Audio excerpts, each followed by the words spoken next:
Boa tarde. Fazia tempo que a gente não fazia nesse horário, né, André? A gente estava fazendo Verdade. mais de manhã, então vamos ver se vamos rever se o público da tarde atinge o patamar que a gente gosta. Para quem não me conhece, eu sou Márcia Fernandes, diretora-presidente da Fundação Promon. Então, quero agradecer aqui a todas as presenças, principalmente a do nosso convidado de hoje. Então, muito obrigada a todos. Obrigada, Calixto, pela sua participação e disponibilidade. Esse é o último painel do ano, né, o 12º do ano, mas o programa já está no ar há quase 2 anos. Esse é o 19º painel, na verdade. E como temos um novo ano batendo aí na nossa porta, sempre vem aquela esperança de que algo mágico possa acontecer, né, na virada do ano, para que o ano que vem a gente tenha um cenário melhor, principalmente quando a gente fala de investimentos e principalmente quando a gente olha no retrovisor e olha como é que foi esse ano de 2024, esse ano que está terminando, né? Mas, de qualquer maneira, assim, esperança é algo que não nos falta nunca, ainda bem. Então, pensamos que para esse painel agora, que antecede aí o início de 2025, poderia ser muito bom a gente ter uma discussão sobre o que nos espera 2025, sobre as pensando nas perspectivas econômicas. E é difícil fazer a resposta a essa questão, mas quem vai abrir a sua bola de cristal aqui para a gente falar sobre o tema é Cleiton Calixto, ou Calixto, como é conhecido no mercado. Eu sempre gosto de repetir aqui que a Jornada do Investidor é um programa que se junta a outras iniciativas de educação financeira da Fundação Promon, né, e sempre com esse formato. São encontros mensais, no formato de um bate-papo. Vai ter sempre uma apresentação do nosso convidado, mas as pessoas podem ficar à vontade para participar pelo chat, né? Assim, para tentar ser mais organizado pelo número de participantes, a gente manteve os microfones fechados, mas vocês podem comentar, opinar, sugerir, criticar, fazer questões pelo chat. O André vai intermediar os comentários com o nosso convidado de hoje. O objetivo aqui é sempre o de disseminar conhecimento sobre investimentos. Essa é uma demanda dos participantes da Fundação Promon, e acho que o programa Jornada do Investidor vem cumprindo as expectativas sobre essa demanda que é frequente. Os feedbacks que nós temos recebido são sempre muito bons. A qualidade das palestras é ótima, e como o André falou, se você perdeu alguma delas, a maioria está no nosso site, no site da Fundação, né? Quando há consentimento para que o evento seja gravado, ele fica lá à disposição de quem não pôde assistir no dia em que o evento foi agendado. Então, a ideia é que vocês tragam as suas dúvidas, né, para tornar a conversa mais interativa e dinâmica. Fiquem à vontade, como eu falei. Boa apresentação a todos. André, vou passar o microfone para você, fazer a apresentação do nosso convidado e dar início ao evento. Muito obrigada. Legal, Márcia, obrigado. Obrigado a todos pela presença. A gente fica feliz quando a casa fica cheia. É um programa que a gente tem muita satisfação em poder levar para o nosso participante. Esse compromisso de sempre, com base na rede de relacionamento da Fundação, né, nas pessoas que estão na nossa órbita de relacionamento, que eventualmente até prestam um serviço para a Fundação Promon. Então, com base nesses relacionamentos, a gente poder trazer conteúdo de qualidade aqui para os nossos participantes. Cleiton, obrigado especialmente a você por ter aceito o convite. É uma satisfação ter você aqui conosco, num momento extremamente, mais um momento de preocupação, né? Você vai falar sobre isso. Acho que está todo mundo interessado nesse tema de perspectivas, se não para 2025, perspectivas para o Brasil, não sei, nos próximos anos. Então, satisfação poder tê-lo aqui e falar sobre esse assunto que acho que está gerando muito interesse de todos. Eu vou ler brevemente a sua bio aqui, só para todo mundo te conhecer um pouco mais. O Clayton é Head de Portfólio Specialists da Santander Asset Management. Ele trabalha na Santander Asset desde 2009, tendo atuado em diferentes áreas, né? Já foi gestor de renda fixa, economista, onde foi responsável pela análise da zona do euro e do cenário político doméstico do Brasil, que eu acho que o cenário político doméstico é bem mais difícil que a zona do euro, Cleiton, eu arrisco dizer. Anteriormente, trabalhou no ABN AMRO, Sudameris e na Rosenberg Consultoria. É bacharel em economia, possui mais de 25 anos de experiência no mercado e é colaborador do jornal Valor Econômico. E eu soube há pouco que ele, nas horas vagas, é professor do Mackenzie e da São Judas Tadeu. É isso? Então, com base nisso e sem mais delongas, passo a palavra para você e já antecipo o que a Márcia comentou, incentivando que as pessoas interajam conosco. O Cleiton já me deu um sinal verde para que a gente não interrompa durante a fala, eventualmente com dúvidas que as pessoas tiverem. Então, é isso. Muito obrigado e bom evento a todos. Obrigado. Boa tarde, pessoal. Obrigado, Márcia, André, obrigado pela apresentação. Estou aqui para conversar com vocês. Já está projetando a minha tela, né? Vocês já estão vendo aí alguns slides. A gente vai falar um pouco de cenário econômico. Eu trabalho aqui na área de investimentos, de fundos de investimentos do Banco Santander. É uma área que faz a gestão de recursos de clientes, né, de terceiros. Então a gente sempre está em contato com vocês da Fundação Promon, com vários clientes institucionais. É muito comum a gente fazer esse tipo de apresentação. Como o André já colocou, né, eu estou à disposição, mesmo durante a minha fala, fiquem à vontade em enviar perguntas, enviar questionamentos para a gente. Eu vou respondendo conforme forem chegando. A ideia aqui é a gente falar um pouco de cenário econômico, não só local, mas também externo, né, global. Né? Como o André colocou, a gente tem alguns desafios muito grandes pelo lado doméstico, mas o global também não fica a desejar. A gente também tem bastante desafio para a economia global. Né? Acho que aqui, de uma forma mais direta no que nós vamos falar, né? A gente começa falando de cenário global, mostrando um pouco da retomada de atividade econômica, do crescimento econômico que a gente vê para as principais economias. O principal driver de crescimento continua sendo a economia chinesa, né, crescendo ainda muito próximo de 5% ao ano. A economia americana, né, mostrando uma resiliência muito grande em relação à sua taxa de juros elevada que ficou ao longo desses últimos anos, ainda assim cresce num ritmo bastante forte. Né. Pelo lado doméstico, a gente tem os desafios. Né. Inflação, né, voltou a acelerar no curto prazo. A taxa de juros, né, a gente observou na última reunião do Copom, na quarta-feira da semana passada, subiu 1%. Lembrando, a gente está fazendo a apresentação agora, dia 16 de dezembro, a gente está falando da última reunião de dezembro do Copom de 2024. Né? Além disso, a gente olhando para frente também espera desafios com novos aumentos da taxa de juros. O Banco Central já tendo com as duas próximas reuniões. Pelo lado de atividade, vem notícias positivas, né? A gente cresce mais de 3% esse ano e para o ano que vem, de novo, um crescimento acima de 2%, que é um crescimento bastante robusto, dado todas as dificuldades que a gente vem enfrentando. Ou seja, a gente vê uma atividade econômica a despeito do aumento de juros ainda assim muito forte, né? Acho que ponto aqui, um cenário global positivo, crescendo, com taxa de juros cortando.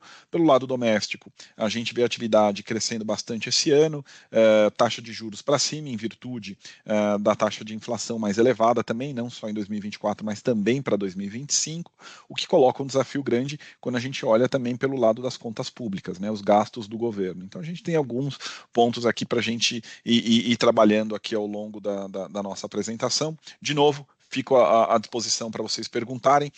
Vou começar falando aqui do cenário global. Quando a gente entra no cenário global, o que a gente vê de grandes números, né? A gente vê uma atividade global este ano crescendo em torno de 3% de novo, né? Assim como foi em 2023, né? Então a gente teve um crescimento de 3,2% em 2023, para 2024 de novo um crescimento de 3,2% e para 2025 um crescimento em torno de 3%, ou seja, é um crescimento muito parecido, né? 0,2%. Eu brinco que para economista é acertar na mosca, quando fala que é 3 e vem 3,02 e vem 3,2, né? Para engenheiro derruba viaduto essa diferença. Para economista, a gente fica muito feliz quando a gente vê um número muito próximo do que a gente projetou, né? Mas o ponto é esse, né? Está no direcional que a gente imaginava, né? Está no direcional mais positivo a economia global, e o principal driver de crescimento da economia global, ele acaba sendo a economia chinesa, né? A economia chinesa, de novo, um crescimento acima do par, né? O que é o acima do par? É acima da média global, né? Então a média global é 3,2, a economia chinesa está crescendo 4,8, né?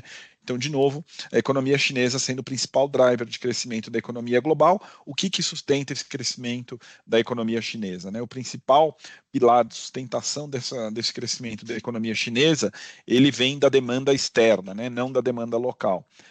Vem das exportações. A economia chinesa depende muito ainda de exportações, o que acaba contribuindo de forma bastante considerável aqui para o crescimento da economia em 4,8 para este ano, né? Lembrando, né, a economia chinesa retirou os estímulos que ela havia introduzido durante a pandemia, sobretudo os estímulos imobiliários, né? Foram retirados a partir de 2021, 2022, né? No último TRI de 2021 foram retirados, parcialmente, de forma total, foi no primeiro trimestre ainda de 2022. Depois da retirada desses estímulos ao setor imobiliário, o que a gente começou a observar? Uma desaceleração no ritmo de crescimento da economia chinesa, mas ainda assim é uma economia que cresce bastante mais forte do que a média da economia global. O que coloca aqui, né, no horizonte de 2, 3 anos à frente, uma economia crescendo num ritmo menor, mas ainda assim um ritmo muito forte, um crescimento bastante positivo quando comparado com o resto da economia do mundo. As exportações são o principal driver hoje de crescimento, demanda doméstica desacelerou em virtude dessas retiradas de estímulos e a gente acredita que continua crescendo num ritmo bastante forte ainda ao longo dos próximos anos. Por outro lado, a gente vê a economia da zona do euro com uma fraqueza maior de crescimento, né? Acho que o André brincou no começo, né, André, falando que é mais difícil olhar a política local do que a economia da zona do euro. O desafio da zona do euro é outro, né? O desafio da zona do euro, eles criaram uma moeda única lá na década de 90, dos anos de 1990. No entanto, eles não tiveram uma unidade fiscal, né? Então, cada país tem a sua meta fiscal. Apesar de ter uma meta, uma moeda unificada e um banco central que olha a política monetária da região como um todo, a parte fiscal, a parte de gastos, não. Essa parte, cada país tem o seu resultado fiscal, né? Então, essa discrepância de resultados fiscais diferentes acaba colocando um desafio bastante grande na zona do euro, porque a gente vê uma divergência de crescimento muito grande entre as economias, né? Então, o que a gente vê de crescimento para esse ano na zona do euro é um crescimento bastante frágil, 0,8. Para o ano que vem, a gente espera uma retomada. O principal detrator de valor para crescimento da economia da zona do euro neste ano é a economia da Alemanha, né? A economia da Alemanha, a gente vê uma economia em recessão. Dos últimos 8 trimestres, eles cresceram apenas em 4 destes últimos 8, o que coloca um desafio bastante grande aqui para a atividade na zona do euro como um todo, né? Tanto que a gente vê um ritmo de crescimento bastante baixo quando a gente compara com a economia global. A economia global, de novo, crescendo 3,2, zona do euro 0,8. O principal detrator de valor é a economia da Alemanha e o principal contribuinte, a principal economia que contribui de forma bastante positiva para esse crescimento é na França, né? A economia francesa contribui bastante positivo com esse crescimento de 0,8 este ano em função da parte de serviços, né? Sobretudo por conta das Olimpíadas que foram esse ano em Paris, né? Então acho que isso foi um fator que contribui, né? É um fator positivo do ponto de vista de atividade para 2024 na zona do euro, né? O desafio para 2025 vem com a queda da taxa de juros. Lembrando, o Banco Central Europeu começou a reduzir juros em meados deste ano, né? Vem reduzindo reunião a reunião, sempre colocando como dependência para corte de juros os últimos dados de atividade econômica, né? Então acho que esse é um ponto também importante para destacar. A gente espera sim que a economia continue, que o Banco Central continue estimulando a economia com corte de juros, né? Então por isso, a hora que a gente observa os dados para 2025, a gente vê sim uma atividade voltando a crescer acima de 1%, em torno de 1,2 para ser mais preciso, em 2025, né? Então a economia da zona do euro volta a crescer acima de 1% a partir do próximo ano, e aí o que faz essa retomada de crescimento no próximo ano acaba sendo a economia da Alemanha, né, dentro da zona do euro. Então, o ponto positivo vem para 2025 de uma retomada da atividade econômica na Alemanha, né. Por fim, entrando na economia americana, né, um ponto importante aqui para destacar é a resiliência, né. Eles tiveram um aumento de taxa de juros até 5,5%, o que é uma taxa bastante elevada para padrões americanos, né. E ainda assim, eles mantiveram um ritmo de crescimento bastante forte para este ano, né. A gente está falando de um crescimento de 2,7 contra um crescimento ano passado de 2,5, né? Então a economia dos Estados Unidos ainda assim crescendo bastante forte este ano. O principal fator que puxa essa taxa de crescimento para um patamar próximo de 3% ao ano é a parte de serviços. Há uma resiliência grande na parte de serviços, né? Que é também traduzida num mercado de trabalho também mais firme, mais forte, né? Um mercado de trabalho bastante apertado. A gente observa taxa de desemprego na economia americana em torno de 4%, de novo 4,2% para ser mais preciso. Número de criação de vagas desacelerou nesses últimos meses, mas ainda assim no acumulado do ano é bastante robusto, né? O que coloca, né, uma tendência de manutenção de crescimento, né? Um crescimento ainda muito forte. Por isso esse crescimento de 2,7 esse ano, e para o ano que vem a gente tem uma projeção de crescimento em torno de 2%, 2,1, né? Então a economia americana mostrando uma resiliência bastante grande aqui em relação ao PIB, a atividade, para os próximos trimestres, né? Então acho que aqui é um ponto positivo aqui para a atividade nos Estados Unidos. As eleições nos Estados Unidos, né? O Trump foi eleito aqui pela segunda vez, né? Não consecutiva, mas foi eleito por uma segunda vez. Durante a sua campanha, né? Ele prometeu aumentar tarifas sobre produtos importados da China, no entanto, não só da China, mas também como de outras localidades, né? Qualquer produto importado pelos Estados Unidos seria tarifado em até 10%, e os produtos originários da China seriam tarifados em até 60%, poderia chegar até 60%, né? É bastante coisa, 60% de tarifa sobre produtos da China, 10% sobre outras localidades também é bastante coisa, o que acaba gerando aqui um impacto inflacionário grande ao longo dos próximos meses, né? Se de fato ele concretizar as suas promessas de campanha, né? Então acho que aqui um ponto que a gente observa em relação a esse cenário global é o quanto o Trump está propenso, né, a de fato, né, colocar todas essas tarifas que ele prometeu durante a sua campanha, né, não só na economia chinesa, mas também para as outras localidades. O ponto aqui se de fato ele introduzir 60% de tarifas, 60%, né, de preço, de tarifa sobre produtos da China, ele teria uma inflação aqui a mais, em acumulado de 12 meses, superior a 2%, né? É uma inflação que já caminha num patamar de 2,5%, 2,7%, com mais 2%, ela voltaria para um patamar perto de 5% ao ano, né? O que traz um desafio grande aqui para o Banco Central americano, o Fed, né, em ter que manusear bem essa taxa de juros, né, conduzir bem qual direcional dessa taxa de juros. Então aqui a gente tem um desafio pelo lado aqui das tarifas que o Trump prometeu durante a sua campanha. Qual que é o nosso cenário base aqui, o que a gente não pode fugir dele, né? É um cenário no qual a gente acredita que ele vai sim fazer alguma tarifação, mas bastante moderada, né? Não vai chegar nesses 60% que ele prometeu durante a campanha. Por outro lado, ele também não vai deixar zero, né? Ele vai fazer sim alguma medida aqui de tarifas, o que acaba colocando um risco de inflação para um cenário mais alto, né? E aí, lembrando, entrando na parte de inflação, a economia americana vem com uma trajetória de inflação mais benigna ao longo desses últimos anos, né? Então, em 2021, como a gente dá para observar bem aqui nesse gráfico, né?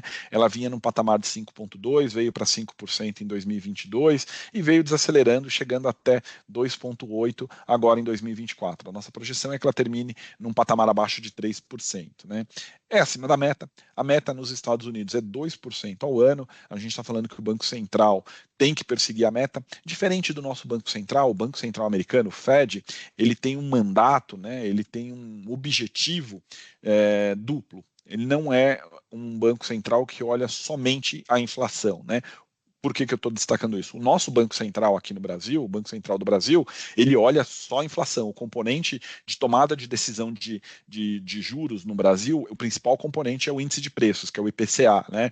Nos Estados Unidos, não. Ele tem um mandato duplo, que a gente fala. Ele olha preço e atividade. Então, ele olha o quanto a inflação está subindo e o quanto a atividade está desacelerando ou acelerando.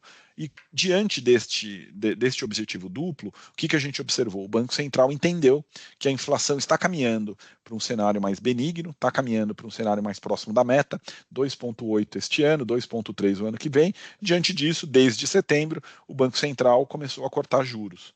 Havia também uma expectativa de desaceleração no ritmo de crescimento da economia americana, e como a gente observa, né, para 2025 é um crescimento de 2,1. É uma desaceleração, não é uma recessão, não é uma contração de atividade muito forte, né? Na economia a gente tem mania de usar, né, alguns economistas aqui, alguns termos diferentes. A gente fala pouso suave ou um pouso mais forte, né? Para a economia americana a gente espera, a nossa expectativa é que o pouso seja um pouso mais suave, né? Então, a gente espera que tenhamos um pouso mais suave ao longo dos próximos trimestres, né? O que coloca um cenário aqui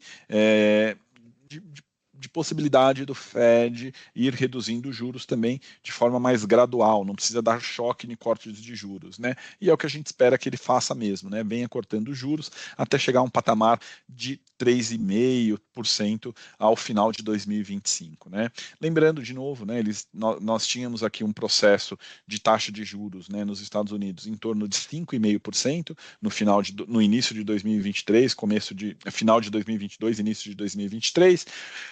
Devemos chegar agora, né, fechando o ano em 4,5% e para o ano que vem chegando em 3,5%. Ou seja, a gente vê uma desaceleração no ritmo de taxa de juros dos Estados Unidos bastante gradual, bastante lento, né? O Fed, que é o Banco Central Americano, não gosta de dar choques de juros, né? Ele não gosta de mexer numa magnitude muito grande a taxa de juros, porque em algum momento ele pode ter que voltar um passo, né? Então ele gosta de manter, né, o gradualismo para ter a previsibilidade na condução da sua política monetária. Então acho que esse é um ponto também que eu destacaria aqui de forma positiva. Os Estados Unidos devem continuar cortando juros e isso leva a um gradualismo adicional, né?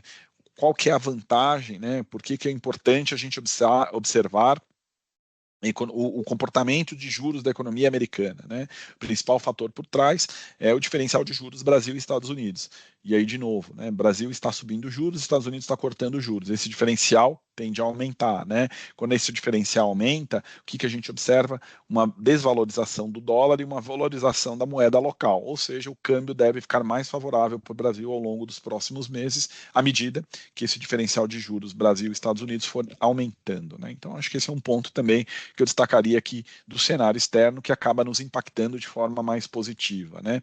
Além disso, né, a gente vê a migração de recursos, né, fluxo de investimentos, né, e um ponto importante, né? Estados Unidos caminhando para uma taxa de 3,5%, Brasil caminhando para uma taxa de 14,75%, o diferencial de juros, né, ele fica bastante elevado. A gente está falando de um diferencial de juros aqui 14,75 contra 3,5 de 11,25, né? Mais de 11% ao ano, né? Ou seja, o investidor estrangeiro às vezes prefere direcionar parte do investimento dele para o investimento local aqui no Brasil, o que acaba favorecendo algumas classes de ativos, né? Num primeiro momento, taxa de juros, investimentos atrelados à taxa de juros acaba sendo favorecido, mas investimentos em bolsa também no médio e longo prazo acabam também tendo um impacto positivo. De um modo geral, o cenário externo acaba impactando a gente neste primeiro momento de uma forma, eu diria, mais positiva, né?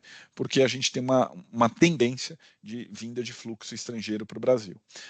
Então, acho que esse é um ponto importante. Com a queda de juros nos Estados Unidos, o investidor busca alocar o capital dele, o dinheiro dele, né, o investimento em outras localidades. E o que são essas outras localidades? Que pagam juros maiores que os Estados Unidos.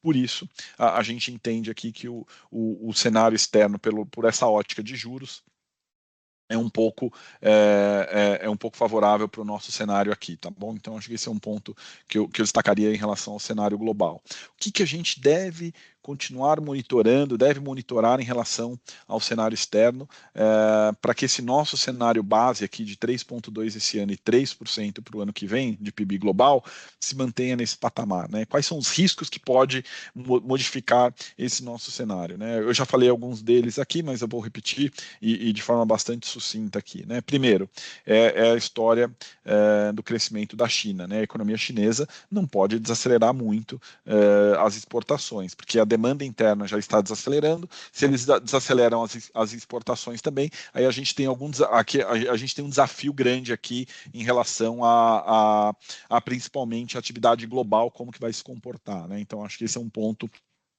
importante para a gente monitorar, né? Como que a economia chinesa vai se comportar ao longo dos próximos trimestres em relação a crescimento. Um segundo fator de risco é um pouco relacionado a essa guerra de tarifas, né? Essa guerra comercial que o Trump vinha falando durante a sua campanha, se ela for introduzida na sua plenitude, né, a gente tem aqui sim um risco grande de termos mais inflação nos Estados Unidos, consequentemente o Fed, que é o Banco Central Americano, vai ter que subir mais juros, né? Então a gente tem aqui alguns desafios bastante importante para a gente monitorar ao longo desses próximos trimestres, a fim de dar uma sustentação maior para esse nosso cenário econômico macro, né? Então, acho que esse é um ponto importante vindo do lado externo, né? Do lado doméstico, como que a gente está enxergando a nossa atividade econômica, né? Como que a gente está vendo a economia brasileira do lado doméstico? Um ponto de atenção que eu chamaria a atenção é a inflação, né? E aqui eu faço um parênteses importante. O Pedro Malan, ao longo desse ano, escreveu um artigo para o Estadão, né, para o Estado de São Paulo, ele falando assim, a gente tem que... O Brasil todo ano deveria ir ao BIS, né? O BIS é o Banco Central dos Bancos Centrais, a gente fala, né? E ir lá e declarar que estamos há mais de X anos com a inflação controlada, abaixo da meta, estamos como se fosse aquela coisa de dependência, né? Porque como nós temos um histórico inflacionário muito grande no Brasil, né? Qualquer descontrole de inflação acaba assustando bastante, né? Por isso, ele acredita que a gente tem que ter um rigor mais forte em relação ao controle dos preços, né? Tendo a concordar, e o nosso Banco Central, a nossa composição atual do Banco Central também parece que concorda com isso, né? A última decisão do Banco Central, como eu mencionei anteriormente, foi de subir os juros em 1%. E por quê? Qual que é o principal argumento que está por trás dessa alta de juros da magnitude de 1%, né? É a questão da inflação, né? Os preços, né? A gente observou ao longo desse segundo semestre de 2024 uma revisão das projeções de inflação, né? E aqui eu falo por nós aqui do Santander mesmo, né? Exemplificando para vocês aqui o que aconteceu conosco, né? Iniciamos 2024 com uma projeção de inflação em torno de 3,5%. Vimos caminhando por um lado mais, se deteriorando mais intensa, de mais intensa deterioração em relação aos preços, de 3,5%, 3,7%, depois revisamos para 4,2%, e mais recentemente nós estamos com uma taxa de inflação para este ano, né, projetada já, de 5%. Não só para este ano, mas também para 2025, né? Ou seja, a inflação está bem acima da meta, não só acima do centro da meta. A nossa meta, diferente dessas economias desenvolvidas que eu mencionei anteriormente, é de 3%. Nessas economias desenvolvidas, a meta é 2%. Então, mesmo nos 3%, nós estamos fora da meta, acima da meta. O Banco Central, ele tem bandas, né, que pode variar, né, ele tem os intervalos que a inflação pode variar, é 1,5% para cima, 1,5% para baixo. Então a gente está falando de 4,5% de alta, e a inflação, não só este ano, mas como para o ano que vem, já está em 5%, ou seja, serão mais 2 anos de inflação acima do teto da meta, né? Então a gente vê aqui um desafio grande para o nosso Banco Central em termos de combater essa alta de inflação com alta de juros, né? Então acho que aqui é um ponto relevante. Como eu mencionei, nosso Banco Central acabou subindo os juros. Só um instante, só beber uma água aqui que eu sei que é agora.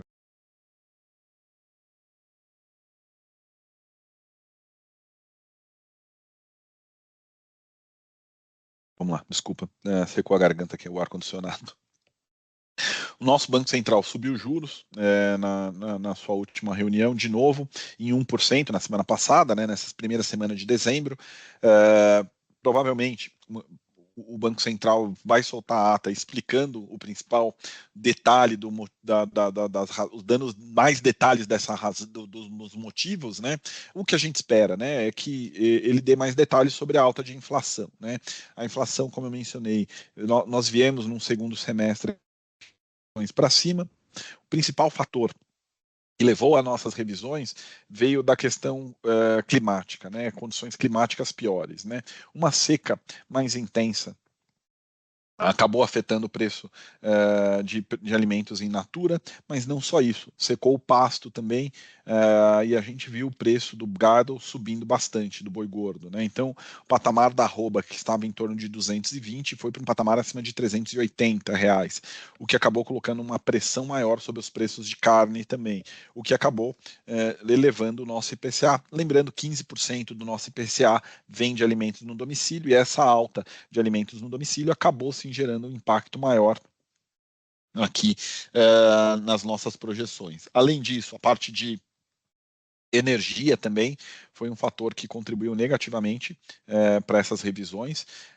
Como eu mencionei, as secas no segundo semestre, no sul e sudeste, acabou obrigando algumas termoelétricas serem ligadas. E ao serem ligadas, cobram uma tarifa de energia extra, né? Uma bandeira vermelha 1, bandeira vermelha 2, e foi nessa linha, né? A gente teve uma bandeira vermelha 2, o que acabou gerando um impacto também na inflação nessa revisão. Então, foi um cenário bem pior, né? Dá para a gente observar nesses dois exemplos que eu trouxe. Foi um cenário pior em termos de inflação, em virtude de efeitos climáticos mais adversos, né? Piores, né? Então, acho que esse é um ponto também importante para a gente mencionar. Cleiton, e aí já, também te dando um pouco de espaço para tomar mais um gole de água, na linha da energia, do custo da energia, quer dizer, já se fala em deflação para janeiro, que tem uma questão sazonal, temporária ali com o Itaipu, então, eventualmente, a gente vai ter uma notícia favorável no começo do ano que vem por conta de um preço de energia menor, mas que é transitório porque em fevereiro devolve esse efeito. Não sei se você confirma isso, na linha do que você está falando, que o impacto da energia na inflação do Brasil, né? Sim, tem isso, assim, bem lembrado, André. Por um lado, você tem esse efeito mais positivo, né, para a inflação, né, uma queda nos preços em função dessa retirada, né, mas por outro você tem a parte de educação, né, a parte de serviços, que é sempre reajustada em janeiro, né, então você tem esse efeito sazonal também pior, né, então acho que elas vão se equilibrando, né, André, acho que esse é um ponto importante para mencionar, né, eu acho que esse é importante a gente falar, que a gente tem por um lado essa parte benéfica da retirada, por outro lado você tem a parte de serviços que acaba sendo um pouco inercial, né? A gente vê correção de mensalidades de acordo com a inflação passada e não com a inflação futura, né? Verdade. E outro ponto aí, aproveitando a pergunta da Elaine, obrigado pela pergunta, a Elaine ela colocou aqui no chat. Aí tem uma questão a ver com China, quer dizer, já voltando para o cenário global, e aí o ponto dela tem a ver com a oferta de carros elétricos, acho que como um exemplo de produto chinês, né, que no Brasil está sendo muito aceito, né, BYD e assim por diante, porém no resto do mundo não tanto, e quem dirá nos Estados Unidos, com toda essa política anti-China, eventualmente tarifas alfandegárias e tal, então a vida do produto chinês não está fácil, principalmente nos Estados Unidos. A pergunta da Elaine vai nessa linha, né, o quanto que essa baixa adesão, quer dizer, esse issue em relação aos produtos chineses pode impactar a economia chinesa. Você reforçou no início da sua fala que a China tem apresentado um crescimento satisfatório, não aquela pujança que se via, mas ainda ela tem tido um crescimento alto. E aí, se você puder falar um pouco de riscos na linha da pergunta da Elaine com relação à China, por favor. Claro, Elaine, acho que tem alguns pontos importantes sim para serem destacados aqui em relação a essa parte automobilística, não só nos Estados Unidos, mas na Europa também. A Europa tem restringido bastante a entrada de carro chinês lá, né? Porque estava inundando, né, a Europa de carro chinês elétrico, né? Então eles estão segurando bastante, colocando tarifas e barreiras à entrada. Isso sim, Elaine, afeta sim, de certa maneira, né, a parte de crescimento da economia chinesa. E de novo, né, ainda mais quando eu coloco aqui que boa parte do crescimento da economia chinesa vem vindo das exportações, e essas tarifas sobre as exportações da China acabam limitando ela por outro canal, não só o canal de demanda interna, mas também acaba limitando eles ao crescimento menor em função dessas exportações, né? Então é um desafio grande, viu, Elaine? Eu acho que não pode ser desconsiderado, não. Confesso para você que eu não tenho isso calculado, quanto que a indústria automobilística chinesa representa do seu PIB, né? Mas é relevante, né? Acho que esse é um ponto importante, tá? Acho que essa questão de comércio exterior, né, essa parte de trade balance, né, balança comercial, né, é importante, sim, do ponto de vista aqui principalmente, né, de crescimento para a economia chinesa, porque eles estão cada vez mais dependentes das exportações. Então, por isso que eu acho que é importante eles monitorarem, né? Eu acabei de ver aqui no chat, André, uma pergunta tá como Isso, do Rogério Novaes, anônimo, né? exatamente. Oi? Para mim aparece como o Rogério, acho que você vai falar da pergunta do Rogério sobre o acordo Isso, do Mercosul e Comunidade Comunidade Europeia, Europeia. isso. Então vamos lá, do Rogério. Para Tá, mim tá como não conhecido, tá. mas é isso daí, Rogério. Acho que esse é um ponto importante. Esse acordo entre Mercosul e Comunidade Europeia é um acordo importante. Acho que independente de sair esse ano ou o ano que vem, tem um impacto sim positivo. A gente viu o embargo, né, mais recente de carne brasileira no mercado da França, né, no mercado francês, mas eu acho sim relevante aqui a gente observar que esse acordo venha de forma mais rápida, né, a ponto de impactar menos negativamente, né? Eu acho que não tem um impacto positivo saindo o acordo, mas eu fico com receio caso o acordo não saia, a gente tem assim algumas limitações aqui nas exportações brasileiras, sobretudo de proteína, né? Não que o mercado chinês não supra todas essas nossas exportações, caso necessário, mas é importante que saia esse da zona do euro com o Mercosul, sim, para ter menos impacto negativo, né? Então acho que esse é um ponto importante para falar, né? Eu acho que Cleito. diga lá, André. Desculpa, já ia colocar outra pergunta. Você vai falar mais sobre Não, essa do pode, Rogério? não. Mais uma pergunta. Então, bacana que as perguntas começaram a aparecer aqui. Aí essa pergunta do José Tadeu Guimarães, obrigado. É uma pergunta importante, quer dizer, uma preocupação com a dívida americana que ele coloca preocupante num patamar que cresce e vai superar o 100% do PIB. E a pergunta é, isso vai acabar bem, né? É uma pergunta legítima. A gente está sempre Claro, preocupado. No Brasil, a gente está endividamento, né? chegando em 80% de dívida e a gente já está com o Exato, cabelo em pé. Eles estão indo para, sei lá, cento e poucos do do PIB PIB, né? e aí, né? Onde que isso vai acabar? O Japão já tem também, historicamente, um nível de dívida alto, acho que 130, se eu não Elevadíssimo. me engano. É. E como é que vai acabar isso, Cleiton? Né, essa é uma pergunta, acho bem legítima, né, André? O Zé Tadeu está trazendo aqui um ponto relevante, mas aqui eu acho que claro, é preocupante, não acho que não é para a gente não se preocupar, sim, é muito impactante, né, quando você vê uma relação de dívida PIB cada vez mais alta, porque está mostrando que a economia está gastando mais do que arrecadando, né, e isso no médio e longo prazo não é nada saudável para nenhuma economia. O que acaba tendo um impacto menos danoso para essas economias, né, como, por exemplo, do Japão e dos Estados Unidos, como trouxe aqui o José Tadeu, e até você, né, André, 130 da economia do Japão, eu acho que o Japão, o PIB é mais 150 já, a relação de dívida PIB deles, né? Nos Estados Unidos é 120. A grande diferença deles para a gente, nós, como você colocou, André, estamos chegando em 80, né? Eles estão com 120 e 150, né? Respectivamente, Estados Unidos e Japão. A diferença é o quanto você paga pelo serviço da dívida, né? O Brasil paga pelo serviço da dívida. O que é pagar o serviço da dívida? É quanto que a gente paga de juros na nossa dívida. A gente paga uma taxa de juros de 2 dígitos, né? A gente está caminhando aí, a nossa projeção aqui é que os juros cheguem próximo do patamar de 15% ao ano.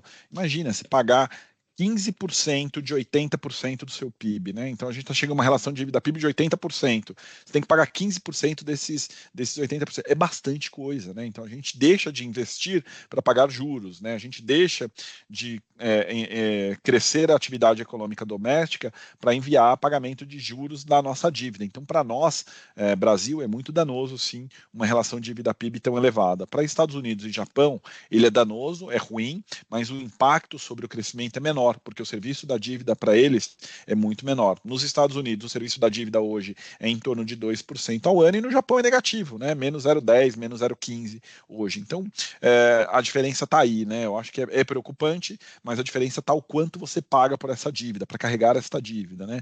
Brasil paga muito mais que essas economias, mas não deixa de ser preocupante. Todo final de ano, a gente, quem acompanha mais a economia na lupa, né, eu acabo fazendo isso por conta do meu dia a dia, sempre vê aquela história do shutdown nos Estados Unidos, né? O que é o shutdown? Parar toda a parte pública, né, de serviço público, porque a dívida atingiu o teto lá do PIB, né, e aí tem que aprovar na Câmara e no Senado, né, no Congresso, né, um aumento da relação dívida-PIB de forma urgente, senão a economia para, né, então sempre tem essas negociações.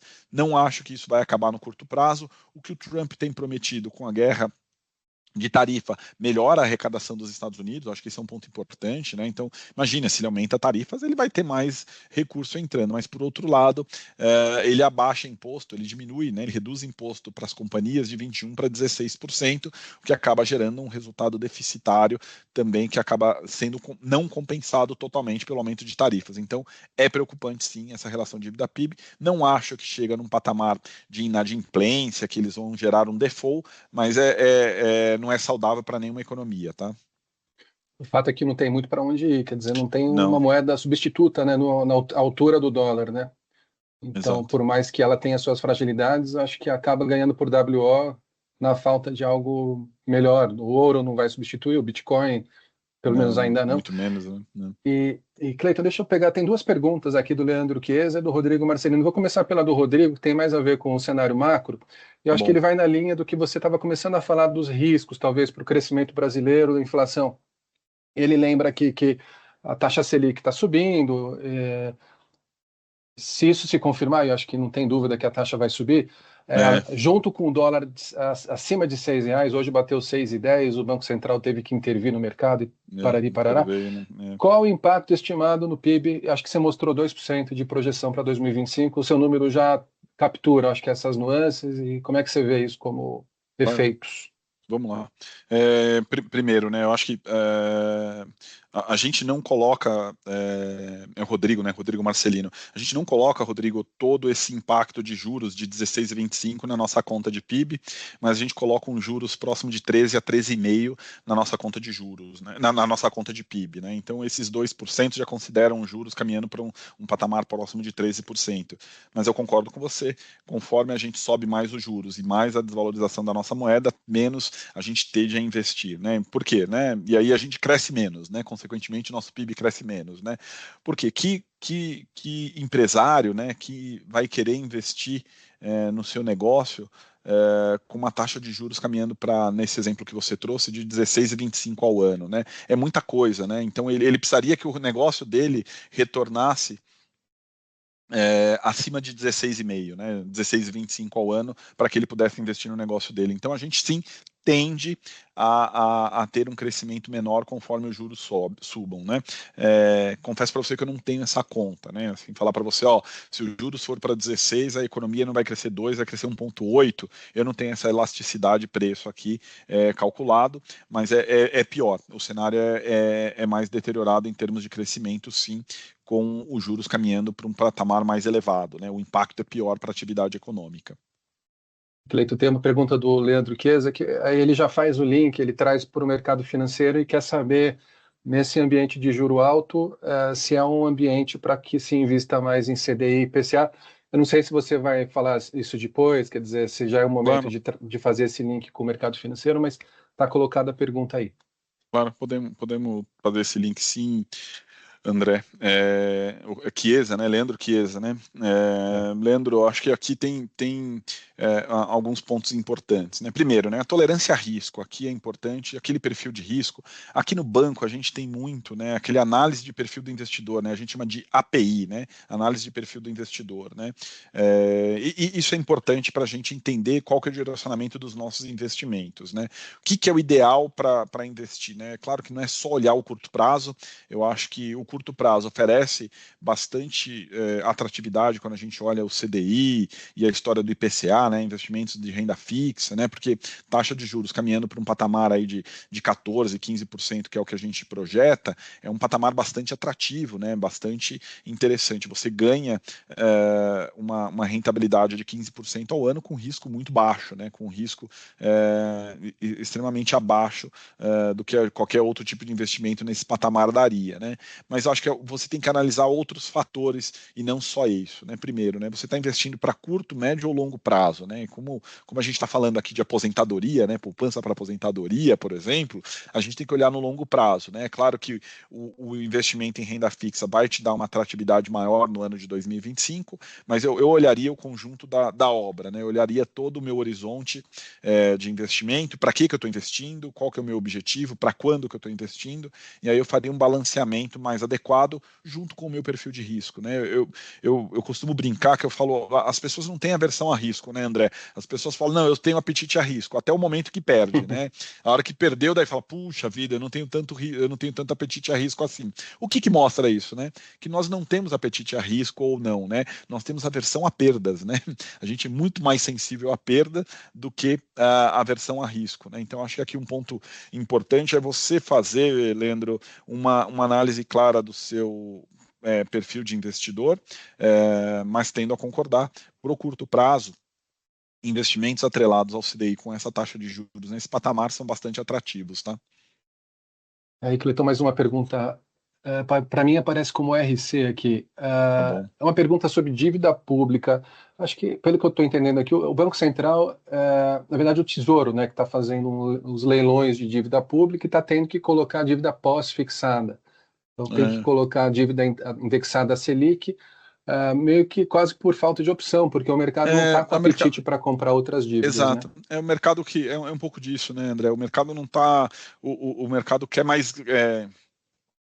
Quer mais prêmio, né, para investir no Brasil. É isso, é o mercado pressionando o governo, né, e essa pressão vem em virtude, né, em função principalmente dos gastos, né? O governo ataca o lado da receita, o governo ataca o lado de arrecadar mais no curto prazo, mas por outro lado o governo não ataca direito, né, de forma mais objetiva o lado dos gastos, né? Então acho que esse é um ponto importante aqui para destacar, né? Por isso que o mercado exige um prêmio de risco maior, né? É difícil, mas é isso, né? Um pouco disso. O mercado quer mais quer mais prêmio para poder colocar o recurso dele na dívida brasileira. E aqui não é o mercado, quando eu falo, é o investidor, tá? Não é porque a Faria Lima que está contra o governo, a Faria Lima não é isso daqui, é o investidor que está colocando o recurso dele no Brasil está falando, eu não entendo que esse valor que vocês estão sugerindo de pagar pelo meu remuneração do meu dinheiro é justo, por isso que ele pede mais, né? E aí tem duas perguntas aqui. Eu só de novo agradecer, é isso que é bacana aqui para tornar a conversa dinâmica. Então, Claro. acho que o espírito é esse. Tem duas perguntas que vão na mesma linha sobre câmbio. Wellington Correia e Leandro Chiesa de novo. Essa preocupação em relação ao dólar, né? A gente fala que às vezes o governo não se preocupa tanto com o nível de juro, mas quando o dólar sobe, o pessoal lá em Brasília fica preocupado. Mas o fato é que já bateu R$ 6, que era uma barreira psicológica importante para todo mundo, né? E a gente não vê o governo, assim, pelo menos do ponto de vista concreto, anunciando medidas que iriam na linha de amenizar as tensões do mercado. Eu acho que essas perguntas, tanto do Leandro quanto do Wellington, vão na linha de denotar essa preocupação. Né? Poxa, para onde vai o câmbio e o que vai acontecer, né? Acho que tem, respondendo aos dois aqui, tanto ao Leandro quanto ao Wellington, né? Primeiro, né? Acho que o investidor aqui, aí o investidor em geral, tá, André? Ele olha e fala assim, eu tenho um risco maior aqui, né, para eu investir nessa economia, porque os gastos estão mais elevados, a relação de dívida PIB está subindo, os gastos são superiores ao que se arrecada, né, e isso é verdade, né, a gente gasta mais do que a gente arrecada, para eu continuar financiando esse ente que gasta mais, né, eu preciso de um prêmio maior, né, e esse prêmio viria por dois canais, ou taxa de juros ou câmbio, né, então ele desvaloriza a moeda, ou seja, ele entra com recurso com um câmbio mais favorável, ou seja, com um real mais desvalorizado, né, como o Leandro Chiesa coloca indo para R$ 7, ou ele recebe mais juros, né? Então, neste momento, o que a gente está vendo são os dois canais sendo atingidos pelo investidor, né? Demandando mais juros e demandando uma desvalorização maior da nossa moeda. E isso acontece, de novo, né, em função de gastos elevados, né? A gente tem uma relação dívida-PIB aqui muito ruim, né? Ela caminha por uma trajetória de chegar em até 90% ao longo dos próximos 9, 10 anos, né? Ao longo da próxima década, né? Melhor mensurando aqui, né? Então, a nossa relação dívida-PIB, ela piora, e essa piora da nossa relação dívida-PIB exige um prêmio maior do governo, que o governo pague um prêmio maior para o investidor colocar o recurso dele aqui no Brasil, na dívida do Brasil, né? Então, acho que esse é o caminho, esse risco, esse dólar caminhando, não acho que alcança 7, Leandro, no curto prazo, acho difícil alcançar 7 nesse curto prazo, mas é um risco, né? A gente tem observado isso, e esse risco acontece porque o investidor está desconfiado em relação aos gastos, a gente gasta mais do que arrecada, e ele está exigindo do governo mais prêmio para isso, né? É isso, por isso que a gente vê uma desvalorização acentuado do real frente ao dólar, como o Wellington colocou, né? A perspectiva para 2025 é que a gente continue sim com uma pressão cambial maior. É difícil eu ver no curto prazo algum ajuste aqui pelo lado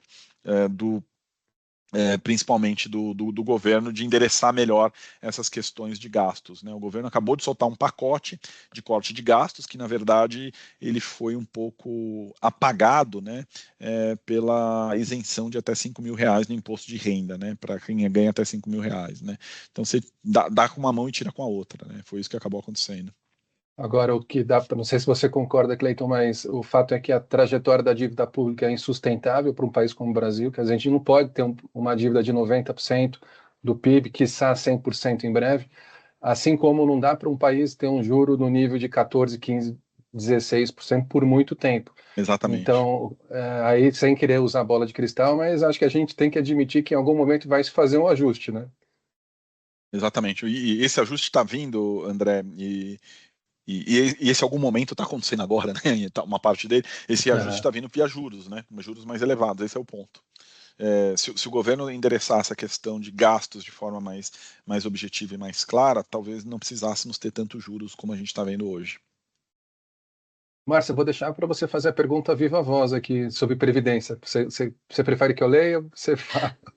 Tanto faz, na verdade passou um pouquinho, mas você tinha mencionado e comentado os investimentos de longo prazo, citou a Previdência como exemplo, né? E hoje se fala muito, obviamente, os estudos e pesquisas mostram isso, né? As questões das mudanças demográficas afetando bastante a economia. Então, como você acha que essas mudanças, como o envelhecimento da população, por exemplo, podem afetar a produtividade e os sistemas de previdência do Brasil a partir de 2025, né? Porque isso é um processo, né?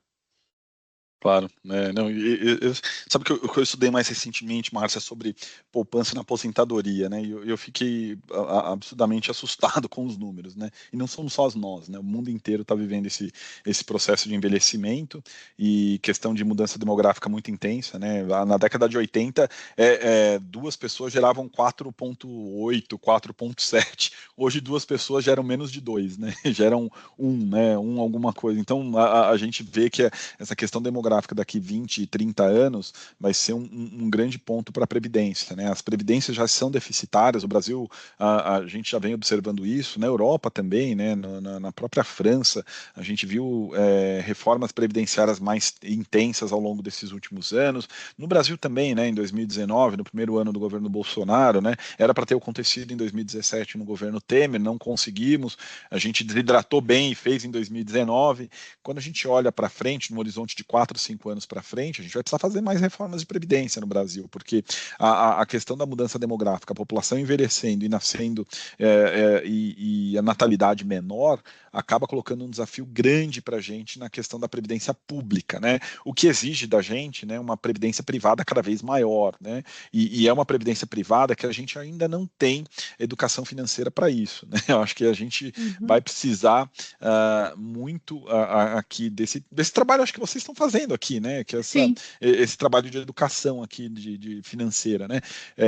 O ponto aqui é que você vai precisar cada vez mais do seu próprio recurso para você poder se manter na velhice, né? E a gente está vivendo mais, né? A longevidade. E eu fico assistindo esses documentários, nesses streams aí, fico mais preocupado ainda.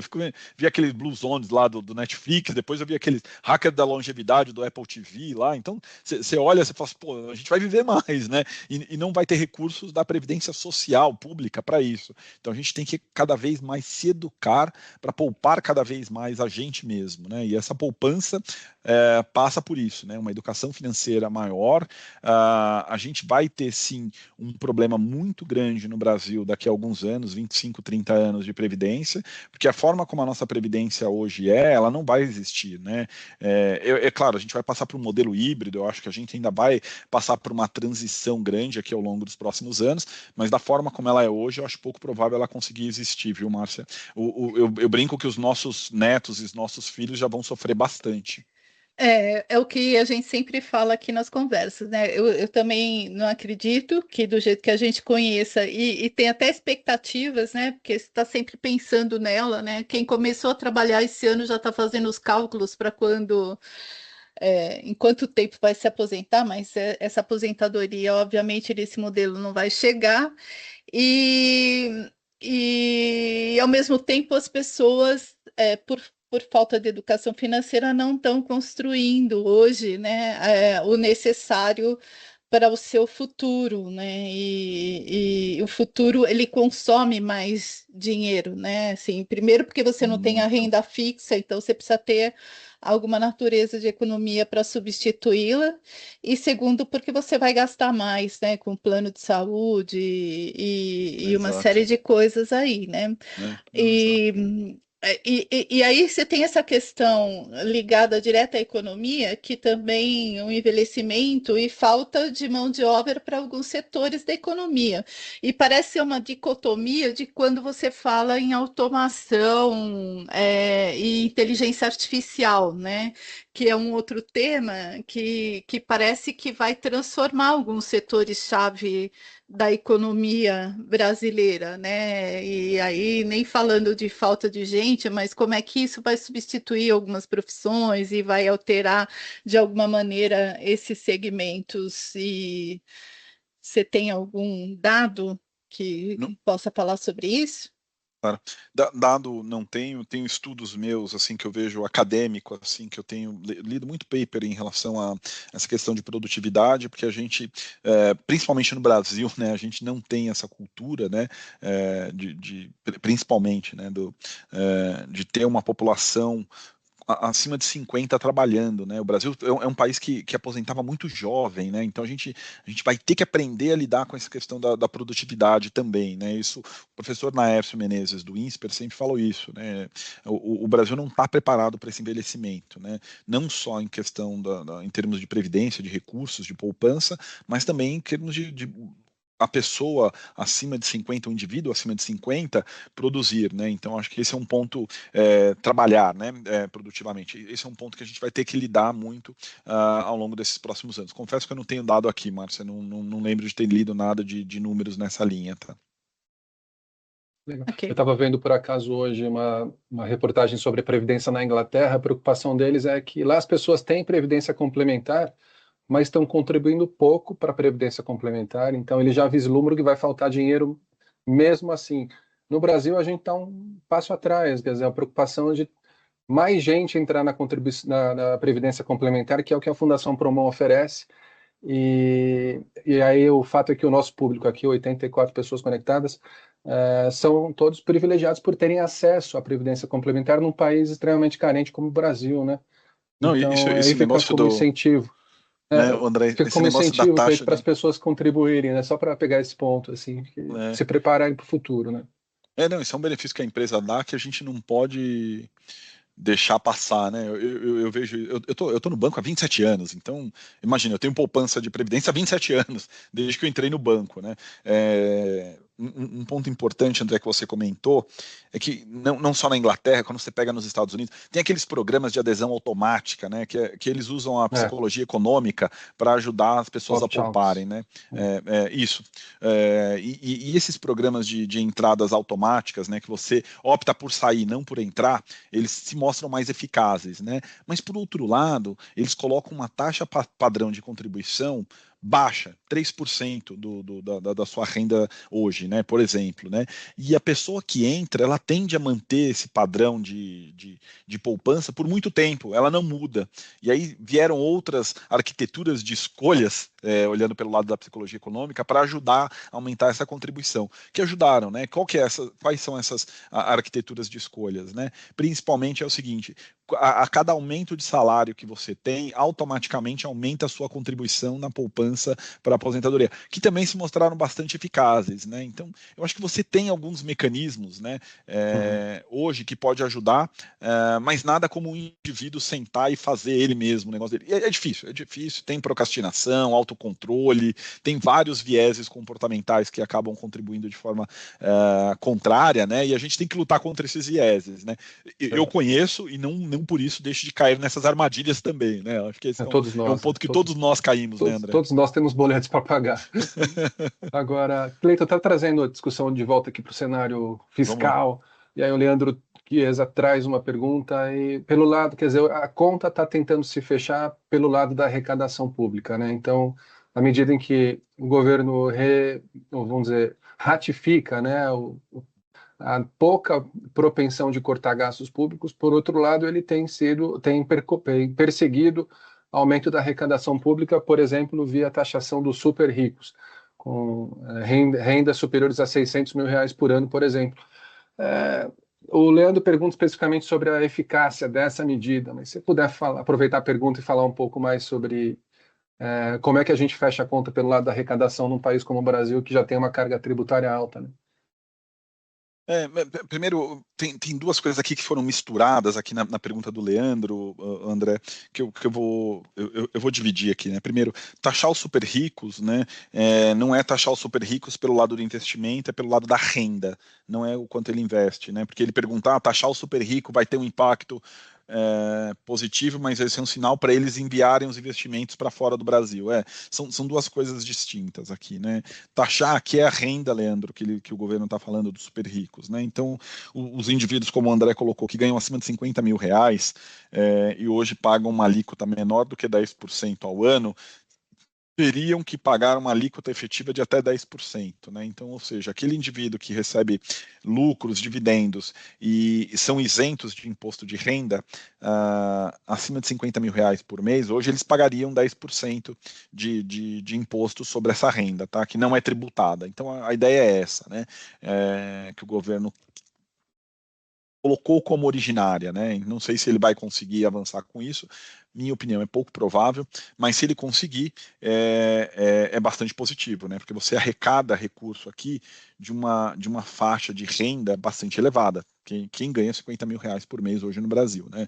No Brasil, o salário médio hoje do brasileiro é em torno de R$ 2.500, né? Então, imagina, 50 mil é 20 vezes, né? O salário base do brasileiro, né? O salário médio do brasileiro, né? Então, acho que esse é um ponto importante. Eu acho que é uma medida boa, mas eu não sei o quanto ela é eficaz. Outras saídas para compensar, André, é mais difícil, porque a gente já tem, como você mesmo mencionou, a gente já tem uma carga tributária bastante elevada. O que a gente tem que acabar são com aquelas isenções, desonerações, né, de alguns setores. Você tem que equalizar, todo mundo paga igual, né? Não tem isso, né? Eu acho que isso a gente vê isso em economias desenvolvidas, países desenvolvidos, e isso funciona bem. Então, eu acho que o caminho é esse, né? Você não dá isenção para ninguém. Acabou a isenção, não tem mais isenção para setores, né?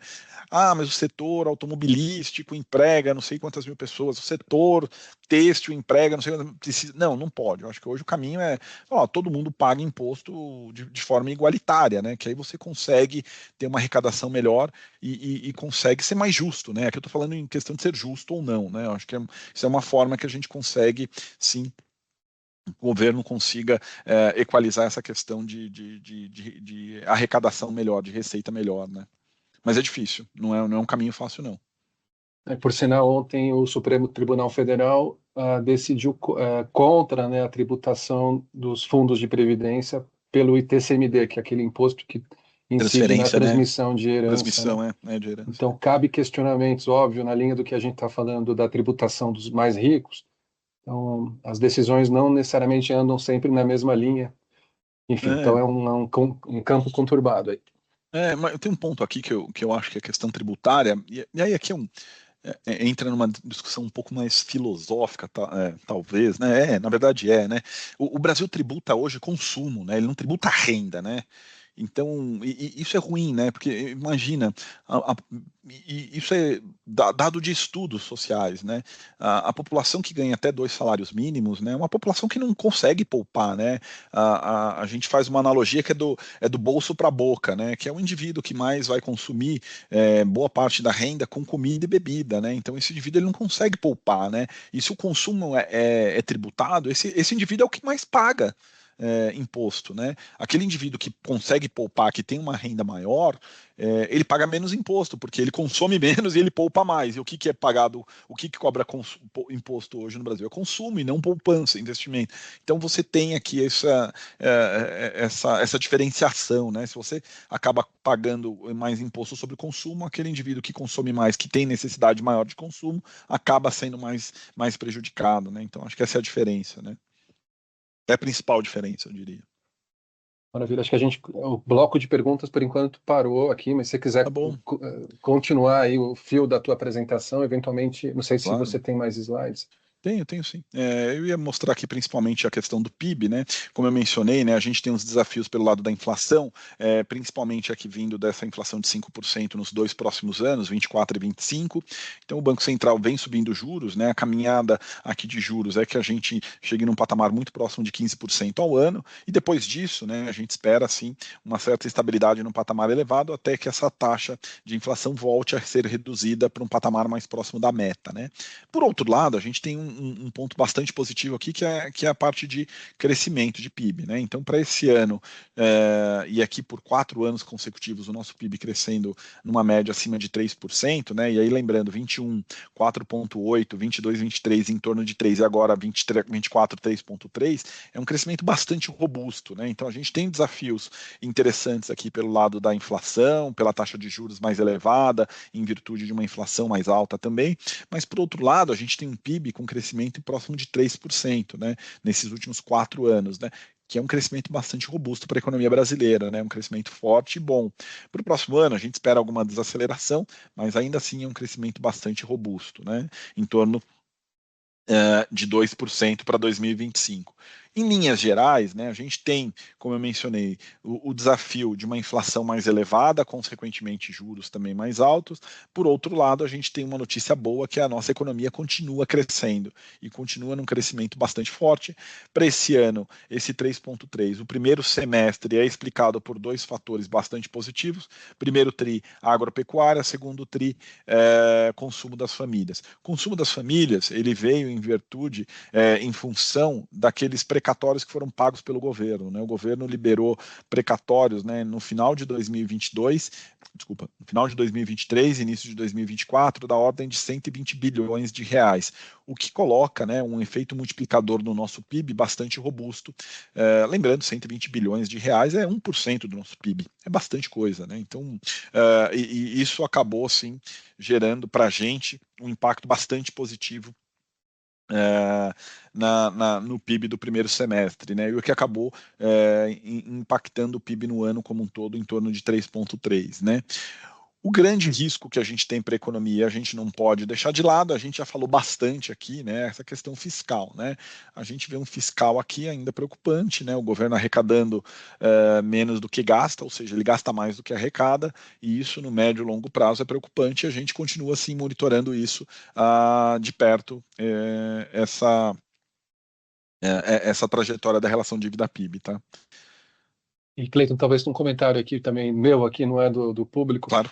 Um governo, normalmente, quando é eleito, ele começa fazendo ajuste fiscal no primeiro ano, então meio que para arrumar a casa, e depois ele, à medida em que arrumou a casa, ele gasta mais para o final do mandato e pré-eleitoral ali para tentar aumentar a popularidade. O governo dessa vez já começou gastando mais, né? Começou com um pacote, aquela PEC da transição, gastando muito mais, já no primeiro ano do mandato. Então isso torna as coisas mais difíceis, né? Não de que ele vá, vamos dizer, colocar o pé no freio até 2026. Pelo contrário, quer dizer, à medida em que a eleição se aproxima, essa propensão ao gasto aumenta, né? Exatamente. Esse é bem importante. A gente fala que o governo usa o capital político nos seus primeiros 100 dias ali para fazer a maldade, né? E esse governo não foi, né? Foi o contrário. Ele usou 100 dias antes de tomar posse para gastar mais, né? Que eles aprovaram a PEC da transição no fim do governo Bolsonaro ainda, né? Não foi nem no atual governo, né? Eles já aumentaram os gastos em mais de 100 bilhões de reais antes de assumirem, né? Mas é o DNA desse governo, né? Esse governo a gente já tinha tido outras experiências, né? Passamos por outras experiências com esse governo e todas essas experiências se mostraram mais gastadoras, né? Então não está sendo diferente. É um governo que acaba gastando mais do que arrecada historicamente. Isso já vinha acontecendo. Não se mostrou diferente dessa vez. Por isso a gente se preocupa sim, André. Ano de eleição 2026, ele ainda tem um desafio grande que é a inflação, né? Nem os gastos aí, ele tem que se ajustar ao longo dos próximos meses, aí, dos próximos trimestres, para tentar trazer essa inflação para próximo da meta, né? Para chegar a 2026, talvez, com uma questão de inflação mais controlada. Alguns economistas comentam, né, que falam que os juros adoece, mas a inflação mata, e é isso, né? Para essa população de mais baixa renda, que é boa parte da nossa população, né? A gente sabe, como eu mencionei, R$ 2.500 de salário médio do Brasil mostra que é uma população que sente mais essa taxa de inflação mais elevada, né? Porque é no alimento, principalmente, que ela se mostra mais verdadeira, né? Por isso é importante a gente controlar a inflação, né? Perfeito. Acho que é isso. Deixa eu só passar para o último slide. Eu não sei se. Tá aqui só uma tabela aqui com as projeções. Eu vou, de novo, né? Vou disponibilizar essa apresentação para vocês. Deixar lá. Depois eu mando para o André. O André disponibiliza aí para vocês, caso queiram usá-la para consultar. Mas eu me coloco à disposição. Quem tiver mais algum questionamento, alguma dúvida, né? Eu estou à disposição de vocês. Acho que a gente falou um pouco, né, André, da história do investimento em renda fixa, né, do que era bom para 2025, né, que houve uma pergunta aqui durante a apresentação, mas eu acho que aqui é bom ressaltar, né, e aqui um pouco do que a gente estava falando, Márcia, é uma combinação de fatores, né, eu acho que é um pouco do risco de cada um, né, a tolerância a risco, a tolerância a investimentos que possam gerar perdas, né, mesmo, né, isso é uma coisa importante para a gente conseguir mensurar, com o horizonte de investimento, né? O meu horizonte de investimento é diferente do horizonte de um jovem que está entrando no mercado de trabalho agora, né? Eu me aposento nos próximos 20 anos, o jovem vai se aposentar nos próximos 40, né? Então tem um horizonte de investimento diferente. A gente tem que levar isso em consideração. Então a gente tem que levar em consideração, né, o horizonte de investimento, a tolerância a risco, sempre que for tomar uma decisão. Não é porque o cenário está caminhando aqui para mais juros no curto prazo que eu vou colocar todos os ovos na mesma cesta e vou colocar todos os meus investimentos no juros e esquecer as outras alternativas. Eu não estou investindo para um ano, eu estou investindo para médio e longo prazos, né? Então acho que aqui é algo para a gente de fato pensar aqui para como fazer de forma mais eficaz essa nossa escolha de investimento. Né? E o que torna a vida tão difícil na gestão de investimentos é, vamos dizer, o imponderável, né? A gente tem um cenário básico ao qual se atribui uma probabilidade, que é esse cenário que você descreveu, de uma inflação subindo, juros subindo, uma dívida pública subindo. Em algum momento esse ajuste vem, então, cedo ou tarde, não sabemos quando, mas eventualmente você tem, vamos dizer, aspectos pontuais, como foi recente o pacote do Haddad, o pacote fiscal tão esperado, o mercado todo, até que o pacote foi anunciado, ainda tinha expectativa ou esperança de que o pacote viesse com um conjunto de medidas satisfatório, né? E esse pacote não veio, mas poderia ter vindo. Assim como aí um outro exemplo, talvez menos, um exemplo não tão belo, mas a questão da internação do Lula, quer dizer, um imponderável. O mercado reagiu de uma forma abrupta, né, à medida em que as notícias iam sendo anunciadas. A bolsa caiu, a bolsa subiu, o dólar caiu, subiu. Então, O fato é que os cenários têm probabilidades, mas há desvios possíveis em função de coisas que a gente às vezes não vê. Então, tudo que você fala, talvez o Trump, né, tem muita incerteza sobre a política econômica do Trump. Exato. Tem Se muito ele ruído, vai né, conseguir. André? Muito ruído, muito ruído. Exato. E a gente tem que saber diferenciar o ruído da tendência, né, e do que é o cenário base e estrutural, né? E eu acho que ter isso. E aí eu falo de uma forma muito simplista mesmo, né? Anota, né? Por que você está investindo? Anota. Eu estou olhando o quê? Eu estou mirando daqui 20 anos, 2040, 2045. Eu não estou mirando 2027, 2026. Então, o que vai afetar no curto prazo o meu investimento que eu estou mirando daqui 20 anos, né? O que é? É a internação do Lula? É a história do pacote do Haddad? Não. Isso daí são ruídos que vão acontecendo ao longo desse meu caminho, né? Desse meu percurso, né? É a estrada, né? Você vai daqui para o sul, né, aqui do estado de São Paulo para o sul, são 900 quilômetros. Na estrada você vai pegar trechos piores e melhores, né? Então acho que é isso, né? Saber que você tem onde que você quer chegar e saber que no meio desse caminho você vai encontrar alguns obstáculos, né? Mas não pode desviar o seu objetivo em função desses obstáculos que você vai encontrar durante o meio do caminho, né? Exato, e os preços, quer dizer, para fugir dos ruídos, olhar para os preços muitas vezes, né? E acho que os preços agora, os preços, digo, do mercado financeiro, né? Seja da bolsa, seja no mercado imobiliário, vamos dizer, das curvas de juros, né? Todos esses preços denotam um prêmio elevado no Brasil, quer dizer, então os investimentos desses que eu listei têm uma remuneração prospectiva, olhando para frente, bastante alta, né? Justamente por conta desses riscos que estão colocados. Cleiton, talvez eu não deixo nenhuma pergunta de fora. O Wellington fez aqui uma última colocação, tem a ver com aquele plano do BRICS, né, de lançar uma moeda, vamos dizer, para concorrer com o dólar, né? Eu sei que o Trump já falou, olha, vamos parar com essa brincadeira aí, vocês não vão fazer isso, não. Não, Se vocês fizerem, vai ter retaliação. O que você pode falar para a gente? Não, é pouco provável que pegue isso, né? É difícil. É o dólar ainda, né? Não tem. Exato. O dólar ainda é moeda forte, por mais que tentem inventar esses moedas de Mercosul, moeda de BRICS, acho pouco provável a gente ter uma atração com isso. Acho que é muito mais provável que a gente continue usando o dólar como moeda base para as transações internacionais, como sempre foi, reserva de ouro, sempre padrão ouro, sempre teve essa história, não vai mudar. O euro, você vê, o euro veio muito forte, a gente conseguiu um euro sendo uma moeda alternativa e ainda assim não se tornou uma moeda base para as transações correntes, né? Acho que a transação internacional continua sendo dólar, acho pouco provável prosperar essa ideia. Isso aí. Gente, eu acho que a gente se encaminha aqui para o desfecho do nosso 19º painel. Eu sempre projeto aqui no final, Cleiton, um QR Code da pesquisa de satisfação e convido o pessoal a preencher a pesquisa de satisfação. O fato é que pouca gente preenche, então, por favor, pessoal, vamos preencher a pesquisa para ajudar a gente, não só para a gente avaliar a dinâmica dos painéis, se vocês estão gostando, a questão do horário, mas também tem lá um campo para sugestões. Então, que temas vocês gostariam de discutir em 2025? Então, a gente volta em janeiro com o 20º painel da Jornada do Investidor, e aí com o tema ainda a definir.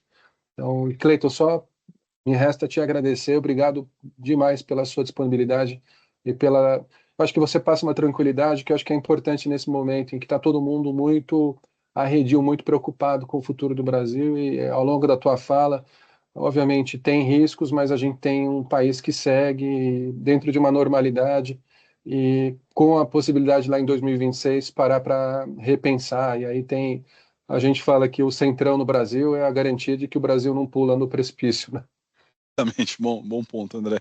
Mas é isso, acho que a tranquilidade é olhar para o longo prazo, acho que isso que traz tranquilidade na minha fala e principalmente saber, de novo aqui, né, qual que é o meu objetivo, né, e eu sabendo isso vai trazer para mim uma segurança maior na hora das minhas escolhas, né.